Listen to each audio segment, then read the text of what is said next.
지역 소멸에 대응하기 위해 굵직한 사업들이 동시다발적으로 추진되고 있는 남해군.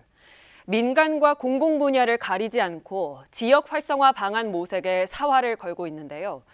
군의회의 행정사무감사 첫날, 전략사업단에 대한 감사에서는 이를 둘러싼 치열한 문답이 오갔습니다. 김동엽 기자가 보도합니다. 9일 시작된 남해군의회 행정사무감사 첫날, 지역 현안에 대한 날카로운 질의가 쏟아졌습니다. 먼저 그동안 진행에 부침이 있었던 신청사 건립 사업을 두고 여러 의문이 제기됐습니다. 당초 계획대로라면 벌써 첫 삽을 떴어야 했지만 착공에 이르지 못하고 있는 가운데 증액되고 있는 사업비에 대한 군의 해명을 요구한 것, 공사비를 제외하고도 문화재 조사비와 집기, 비품비 등 부대 비용까지 막대한 예산 소요에 대한 우려입니다.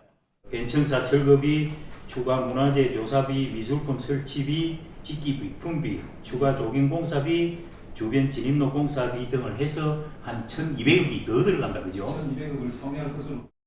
주변 도로까지 대대적인 정비가 이뤄질 예정인데 이 과정 주변 민가의 피해와 주민 안전대책 강구의 목소리도 나왔습니다. 공사 과정 군이 선제 조치에 나서달라는 겁니다. 그 도로들이 좁기 때문에 차들이 그리 큰 차들이 대형차들이 왔다 갔다 하면은 분명히 문제가 생긴다 보거든요. 건물에 우리 민간 건물에 크랙이 가든지 하면은 그 대책은 있습니까? 사거리라든지 남해 초등학교 앞에는 공사 차량 통행을 제한을 할 계획이거든요. 사전에 개척기를 좀 붙여가지고 공사관에 피해가 있다면 또 공사비에 보험도 가입을 합니다. 생활인구 증대를 목적으로 2,500억 원 이상의 사업비가 투입되는 평산리 소규모 관광단지 조성 사업을 두고도 여러 말이 오갔습니다. 경기 침체와 민간 투자의 불확실성, 주민 불안감이 겹치고 있는데 사업을 계속적으로 추진해 나갈 수 있느냐는 겁니다. 최근 경기 침체로 대규모 건축 사업 계획이 취소가 되고 PF 사업이 자금 문제로 추진이 되지 않는 사례도 비일비재합니다. 자기 자본을 이용해서 용역비라든지 토지 매입을 완료되어 있기 때문에 보험 PF가 전환될 때 금융 약정하고만 잘 된다면 크게 회사가 흔들리거나 그렇지는 않을 것 같습니다. 사업비 추가 확보의 어려움으로 객실수가 대폭 줄어든 경찰 수련원 건립 사업을 두고도 공방이 오갔습니다.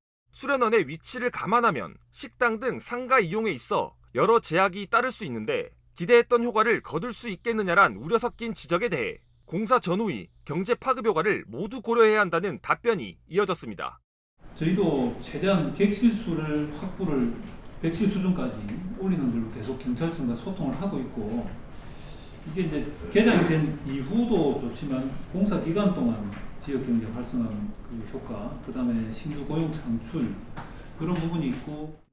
한편 9일 시작된 남해군의회 행정사무감사는 오는 17일까지 이어질 예정. 지역 내 주요 사업의 실효성과 활성화 효과를 두고 치열한 논의가 이어질 전망입니다. SCS 김동엽입니다.